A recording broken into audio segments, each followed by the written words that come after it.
Well, the fact that they continue to supply medicines to DOH, or in this case, the National Center for Mental Health, ibig sabihin, naka-renew sila, automatic renewal. And this is not the only notice of award that I have presented. I have, I think, 5 more notices of award in favor of Doctors Pharma, di ba? Yes, I actually got the document that was sent to me na pinatingnan nga. Yes, I agree, it's an automatic renewal that happened sometime in the latter part of 2016. But sir, yun nga po, to my understanding, hindi po siya dapat i-issue kasi po, meron pa pong, if you will see, there's already a corrective action plan. Ibig sabihin po, nag-uusap-usap na kasi in the case of Doctors Pharma, there was actually an informant who informed us that despite the order, patuloy pa rin yung magmamanufacture. No, that's one aspect, ano? How about the risk, yung health risk involved if they continue to produce and supply medicines to DOH? Is there some risk to, say, even human lives? Sir, it's a product one recall. That category speaks for itself. Na pwedeng mamatay yung gagamit ng gamot? Sir, it's a product one recall.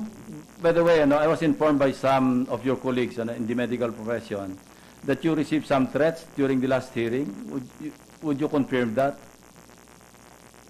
From no less than your seatmate at that time, the secretary? And kindly give the details. Actually, sir, I was surprised when he told me na be careful. Pero medyo, sir, okay. Verbatim na lang para mas malinaw. Verbatim, as you recall it. How did it go? Excuse me, who are you referring to? Secretary Duque threatened you? Sir? I got that information from some doctors, and I'd like to ask Secretary Garin herself whether it was true. Kasi kung hindi ako maniniwala na doon sa mga doktor na kumausap sa akin. Ibig sabihin, wala silang credibility. Would you care Chair, to... Your Honor, in the middle of the deliberation, when I was asked by the other senators to explain how did and when did Philhealth fraud started, and started answering. Yeah. Yun nga, medyo nagalit ng konti si Sec Duque. So, he told me, be careful with what you say here. Marami akong hawak sa'yo. So, I was surprised na ganun. So, I asked him, why are you threatening me? But then, after naman nun, sir, the days that ensued, he apologized. Nadala lang po siguro sa... He apologized already, and I told him that I'm just doing my job. So the threat came in the form of, marami ako alam sa'yo. Marami ka ba rin kasalanan sa Department of Health? Sir, I'm open to any investigation. That's what I repeatedly told the Honorable Secretary. Kaya nga, he probably misunderstood my presence, or when I was when I was looking, I don't know, sir, but well, basically, sir, I told him na it's just my obligation, and just dahil nga pinatawag ako, tumutulong lang din ako na maayos lahat. So that's why I didn't want to dwell on personalities. But if we're talking about putting order in Philhealth, FDA, I'm very much willing to participate. Okay. Then again, Your Honor, yes, he verbally threatened me, but nung after naman nung hearing na. He apologized. And he apologized. Secretary Duque, would you care to comment? Your Honor, I did out of pick because I picked. Picked, yeah. Kasi nung narinig ko, nagpagtig yung tenga ko nung sinabi po ni dating Kalihim Garin na yung mga fraud nag-umpisa doon po sa nag-enroll nung administrasyon ko ng 5 milyon mga mahihirap na mga pamilya sa Philhealth. So parang, syempre ako po, dahil naisip ko na pinaghirapan po namin yung makapag-enroll ng mga mahihirap sa loob ng Philhealth at biglang inuugnay sa fraud, parang napikuro ako masyado, parang hindi ako nakapagpigil. Yun lang po yun. But as they say, all's well that ends well. Tapos na po. Okay. So, tama yun sa DPI. I'll tackle now the AEM. Para matapos na yung conflict of interest issue, yung EMDC, no?